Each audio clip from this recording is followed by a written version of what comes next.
wabarakatuh. Perkenalkan, nama saya Niken Ai Puspaningrum dengan NIM 1707623020.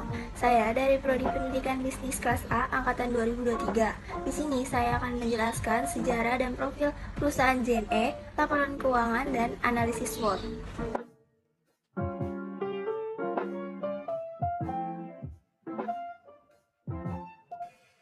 JNE merupakan salah satu perusahaan logistik terbesar di Indonesia yang didirikan oleh Sueparto Suparno bersama Johari Zain pada tanggal 26 November 1990.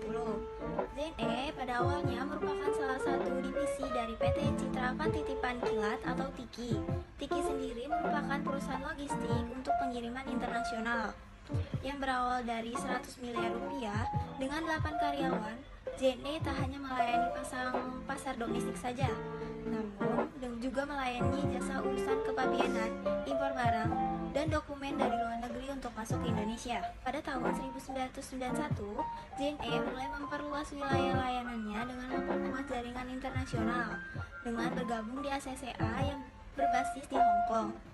ACCA sendiri merupakan asosiasi perusahaan di Asia yang bergerak di bidang logistik atau jasa pengiriman. Dengan bergabungnya JNE di organisasi tersebut, JNE mendapatkan kesempatan untuk mengembangkan bisnis go internasional sehingga memiliki wilayah jangkauan hingga ke seluruh dunia.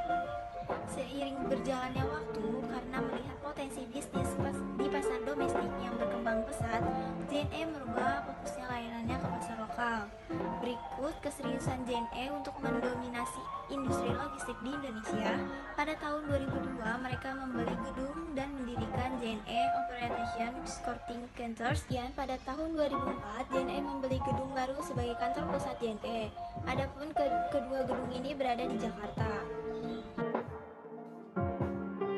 Nah, pasti banyak kan yang bertanya-tanya kenapa ada nama TIK pada perusahaan JNE. Seperti yang telah disebutkan sebelumnya, bahwa JNE pada mulanya merupakan sebuah divisi dari TIKI yang hanya melayani kegiatan kurir internasional.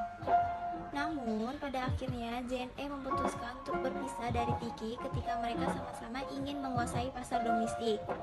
Karena persaingan itulah, JNE memutuskan untuk menjadi perusahaan sendiri, memiliki manajemen sendiri, sampai mengganti logo supaya tak beda dari TIKI. Nah, JNE juga memiliki jenis-jenis layanan dalam rangka memberikan yang terbaik untuk konsumennya. Maka perusahaan menyediakan beberapa layanan, diantaranya sebagai berikut. Ada jasa layanan kurir intrakota. Ini adalah layanan penjemputan dan pengiriman barang yang memberikan kepada pelanggan yang ruang lingkupnya hanya dalam satu kota. Jenis layanannya yang diberikan antara lain dari Oke, reguler, Yes, SS, hingga diplomat. Dan yang kedua itu ada layanan kurir dalam negeri. Ini adalah layanan penjemputan dan pengiriman yang diberikan kepada pelanggan dengan lingkup seluruh di wilayah Indonesia dengan jenis layanan yang diberikan antara lain. PT JNE juga berpusat di Jakarta dengan memiliki kantor cabang di kota-kota besar di Indonesia, di antara lainnya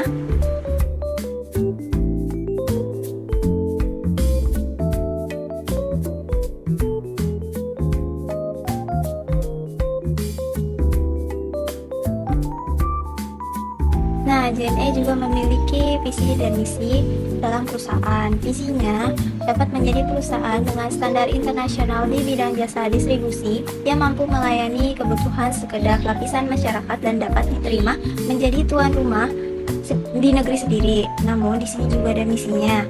Yang pertama itu memadukan jasa pengiriman, kepabeanan, pendistribusian dalam satu sistem yang terintegrasi secara efektif dan fleksibel.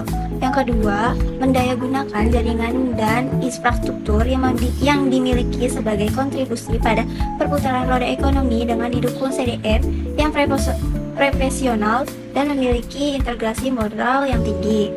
Nah, yang orang kurir di JNE akan mendapat gaji pokok di angka 2 juta sampai 2,7 juta, bahkan bisa mencapai 3 jutaan.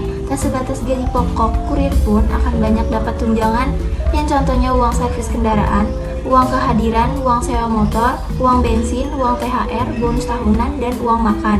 Dengan banyaknya tunjangan, maka diperkirakan kurir di JNE akan mendapat gaji 3 juta lebih.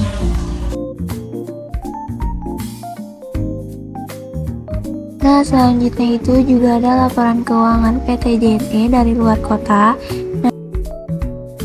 Nah, di sini yang pertama itu ada kekuatan. Nah, JNE memiliki jaringan distribusi yang luas di seluruh Indonesia, termasuk daerah terpencil. Lalu, JNE juga memiliki reputasi yang baik dalam kendala dan kecepatan pengiriman. Itu ada kelemahan.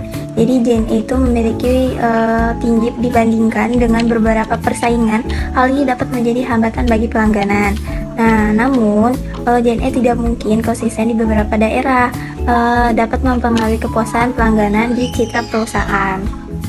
Lalu di sini juga ada peluang. Nah, pertumbuhan yang pesat di Indonesia memberikan peluang besar bagi JNE untuk meningkatkan volume pengiriman. Nah, JNE juga memperluas jaringan internasionalnya untuk memasuki pasar global. Hal ini dapat membuka peluang baru dan meningkatkan pendapatan perusahaan. Nah, yang terakhir itu ada ancaman. Persaingan yang ketat di distribusi pengiriman dapat menjadi ancaman bagi JNE. Perusahaan harus terus berinovasi dan meningkatkan layanan untuk tetap bersaing. Nah, di sini juga ada perubahan regulasi pemerintah terkait pajak, bea cukai, atau kebijakan pengiriman dapat mempengaruhi operasional bagi biaya JNE.